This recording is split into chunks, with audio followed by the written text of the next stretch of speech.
Vamos falar agora sobre um assunto que, infelizmente, entrou no nosso noticiário algumas vezes ao longo deste ano em Belo Horizonte.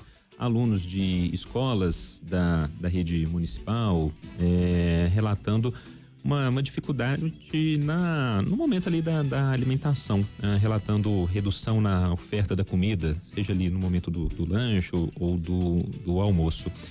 Na última semana, por exemplo, a gente trouxe o caso dos alunos do colégio Dom Orione, que fica lá no bairro Ouro Preto, na região da Pampulha, pais que inclusive fizeram registro, né, ali da refeição que era servida, e pelas fotos, pelos registros, de fato, pouca comida, ou pelo menos aquém daquilo que a gente imagina que é ofertado normalmente. Não foi a primeira vez que a gente trouxe esse assunto, como eu falei, em agosto deste ano, uma EMEI, Escola Municipal de Educação Infantil, no bairro Ipiranga, na região nordeste aqui da capital, também estava oferecendo alimentação restrita para as crianças. Em ambos os casos, importante a gente falar, a Prefeitura de Belo Horizonte negou que houvesse algum racionamento de comida, né? Disse que as situações estavam sendo apuradas e que oferece todo um quantitativo correto de refeições e também de quantidade que as crianças podem repetir, coisa e tal.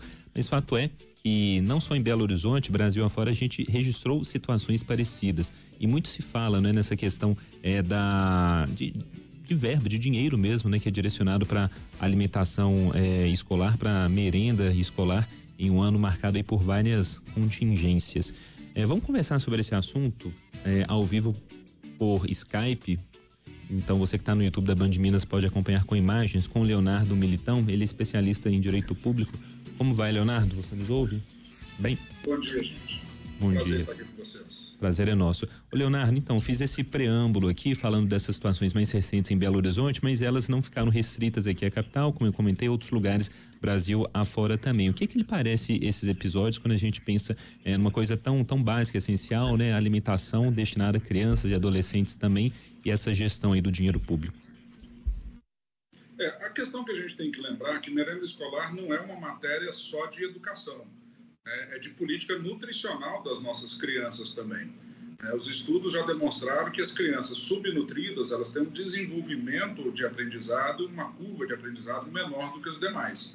Então, por isso que é a importância da própria garantir essa alimentação básica para esses alunos. E aí sim vem uma política assistencial para a família, né, em que a criança ela não precisaria comer em casa, diminuindo assim o gasto social dessas famílias. O que a gente pode perceber quando a gente tem essa queda na disponibilização de alimentos, uma possível falta de planejamento.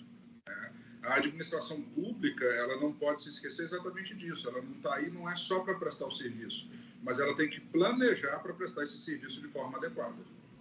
Sim, agora, Leonardo Militão, para a gente levar em conta essa questão do direito público, né? Você é especialista, cabe uma sanção, um ressarcimento às crianças? Como é que fica essa questão jurídica?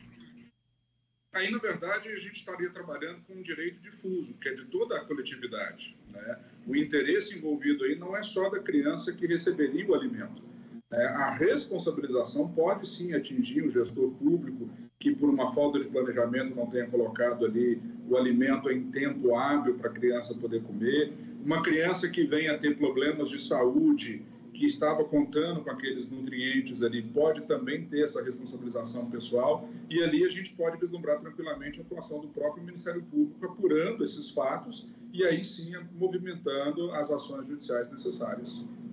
Ô, Leonardo, a gente trouxe esses dois episódios aqui de Belo Horizonte, né? Mas o ano, a prefeitura nega, né? Obviamente, qualquer tipo de restrição que foi imposta e tal, mas o fato é que esses gargalos foram encontrados, né? Se não de forma deliberada, pelo menos ali na ponta, quem fazia aquela microgestão ali da alimentação dos alunos se viu obrigado a fazer isso. Eu queria ouvi-lo um pouco melhor sobre essa questão dessa gestão do dinheiro que você chegou a comentar na primeira resposta, que é uma responsabilidade muito grande, a gente sabe, por parte das prefeituras, mas um ano de muitas contingências também, não é? Tanto é que a verba média para cada criança para alimentação escolar estava literalmente na casa dos centavos, sem exagero. Então, assim, para o gestor público conseguir manejar isso é muito complicado também, né?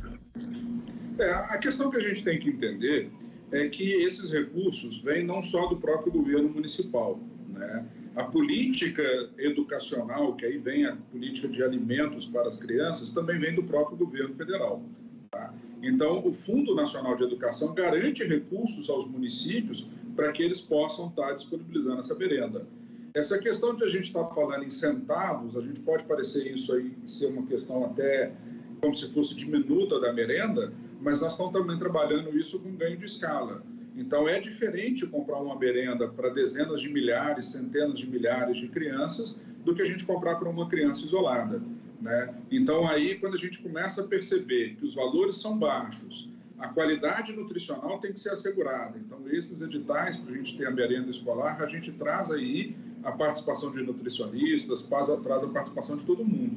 O gargalo maior é que a gente não pode tentar se fugir da responsabilidade dos entes municipais quando a gente está trabalhando a questão da falta de repasse financeiro, né? O ente municipal ele tem que suportar isso. O governo federal ele vem justamente para repor. E aí sim é uma disputa política entre os entes se a gente não tem esse repasse. Leonardo, para a gente terminar, a gente tem observado, a gente está falando de uma prefeitura como a de Belo Horizonte que, claro, enfrenta lá suas dificuldades, mas tem um caixa robusto, né? Uma prefeitura que é correta, pensando aí do ponto de vista da administração e tudo mais.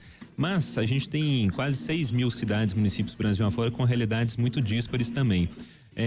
No ano que vem, neste ano as prefeituras já estão relatando essa dificuldade com a perda de ICMS, coisa e tal, papapá. Para o próximo ano, sem um norte para essas prefeituras sobre a recomposição ou não desse dinheiro que foi perdido, o que você imagina? Um cenário mais complicado que este ano? Você vê o que você vislumbra para esse 2023? Aí é uma questão que eu fico brincando com os meus alunos de futurologia, né?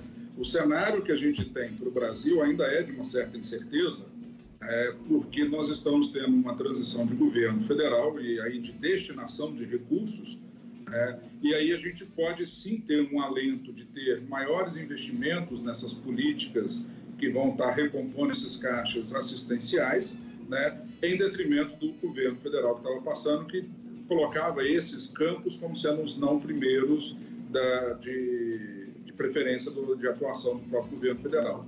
Então, a gente tem aí uma questão de expectativa política de redirecionamento das questões sociais para o Brasil. Então, na hora que a gente coloca essa questão, uma das características do federalismo é exatamente a atuação supletiva dos municípios. Então, os municípios eles têm que estar preparados para responder essas políticas públicas locais, né? E aí sim, os governos estaduais e os federais atuarem como sendo os financiadores para reforçar a atuação dos municípios. Então, na hora que a gente enxerga isso, o que a gente espera é que os gestores municipais, não só dos grandes centros, mas também dos pequenos, preocupem com a atuação. E uma das formas que a gente sempre coloca é que a merenda escolar ela não precisa ser focada num cardápio único. Então, o pequeno município, ele poderia estar também incentivando a agricultura familiar para que essa pequena agricultura familiar forneça os alimentos para a própria merenda escolar, aonde poderia também reduzir os custos e, às vezes, diminuir a necessidade de circulação do numerário. É isso. Equação que não é fácil, equação literalmente, né, de ser solucionada. 10h20, a gente conversou com o Leonardo Militão, especialista em direito público, ajudando a gente a entender e a discutir esse assunto importante aí sobre alimentação escolar, gestão, né, relacionada a esses recursos também, no âmbito aqui municipal, Prefeitura de Belo Horizonte, mas também no conceito aí de municípios, estado e Brasil afora. Leonardo, muito obrigado, viu, pela disponibilidade, um bom dia para você. Um abraço, obrigado. Até.